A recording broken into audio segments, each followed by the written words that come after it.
Kemudian pada saat orang banyak mengatakan kepadanya, sabarlah dan seterusnya, lalu dia mengatakan kepada tamu-tamunya, la yakhluwannakum ma tarawun, jangan sampai kalian merasa sedih dengan apa yang kalian lihat, atau kalian mungkin menganggap ini sesuatu yang berat. Faqad wahaballahu azza wa jalli arba'a minal banin, sesungguhnya Allah mengaruniakan saya 4 anak. Fa akhadha wahidan, dia mengambil 1, wa abqali thalathan, dan masih memberikan saya 3. Falahul hamd, maka saya bersyukur dengan itu, dengan matinya anak saya. Wa a'tani arba' minal atraf, dan memberikan kepada saya 4, 2 tangan 2 kaki. Fa akhadha minhu wahidan, dan dia cuma ambil 1 saja. Wa abqali thalathan falahul hamd, dia meninggalkan 3, saya bersyukur dengan itu. Kakinya dipotong bisa bersyukur, luar biasa. Fa wallahi, demi Allah, dia bilang, dia motivasi dirinya dan juga motivasi kepada orang yang dengar. Lau akhadallahu minni qalila, kalau seandainya Allah mengambil sedikit dari saya, faqad abqali katsira, dia telah meninggalkan buat saya hal yang banyak. Fa in ibtalani marrah, kalau dia coba saya dengan 1 kali, faqad ta'lama afani marrat, dan dia telah memaafkan saya dan menyelamatkan saya dalam banyak kejadian yang lain. Semua orang pun akhirnya berterima kasih pada Urwah, dan akhirnya mereka pergi. Dan beliau berkata kepada anak-anaknya pada saat itu untuk menjelaskan apa yang membuat dia kekar seperti itu. Ya baniya, wahai anak-anakku, yang masih hidup ada 3 orang, ada istrinya, semua keluarganya masih ada. Ta'allamul ilm, belajarlah ilmu agama yang benar. Wa'tuhu haqqah, dan lowongkan waktu untuk itu, kasih haknya. Jangan cuma anggap remeh kapan ada waktu taklim, enggak. Lowongkan waktu, harus setiap hari dengar ilmu. Innakum in takunu sighara qaumin, kalau seandainya hari ini kalian menjadi orang yang kecil, fa'asallahu an yaj'alakum bil ilmi kubara'al qaum, maka satu waktu pasti Allah jadikan kalian orang yang besar karena ilmu itu.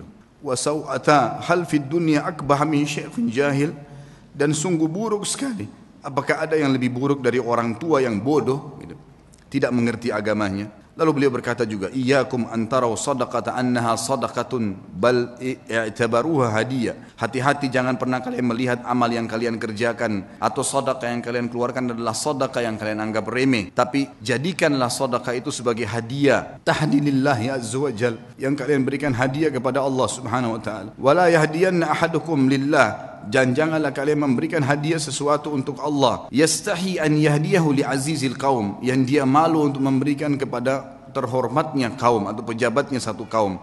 Fa inna Allah azza wa jalla azzu wa akramul kurama, karena Allah itu adalah zat yang paling pantas untuk dimuliakan, dan dia adalah zat yang paling layak dan paling pantas untuk memberikan balasan yang lebih mulia. Wa haqqu an takhtar li hadiyatikum, dan yang paling pantas kalian berikan hadiah yang terbaik dari kalian. Kemudian beliau mengatakan, ya baniya, wahai anak-anakku, idza ra'aitum min rajulin fi'latal khair, kalau kalian melihat dari seseorang perbuatan baik darinya, fa'ammilu bihi khaira, maka pasti jadikan orang itu baik, sangka baiklah kepada orang itu. Wa in kana fi nadarin nasi rajulus su', walaupun dia di mata orang dianggap buruk, fa innalaha akhwatun amsalihha, karena perbuatan baiknya itu pasti punya saudara-saudara kebaikan yang lain. Wa idza ra'aitum min rajulin fi'latal syarr, kalau kalian melihat perbuatan buruk dari seseorang, laki-laki atau seseorang, fahdharuhu, hati-hatilah dari orang itu. Wa in kana fi nadharin nasi rajulun khair, walaupun di mata manusia dia adalah orang yang baik. Fa innalaha akhwatun amsalihha, karena perbuatan buruk itu punya saudara-saudara yang ikut dengannya. Wa'lamu, ketahuilah, annal hasanati tadullu ala akhawatiha, bahwasanya semua kebaikan-kebaikan akan mendatangkan saudara-saudaranya. Wa annas sayyiati tadullu ala akhawatiha, dan seluruh dosa-dosa juga memiliki saudara-saudaranya.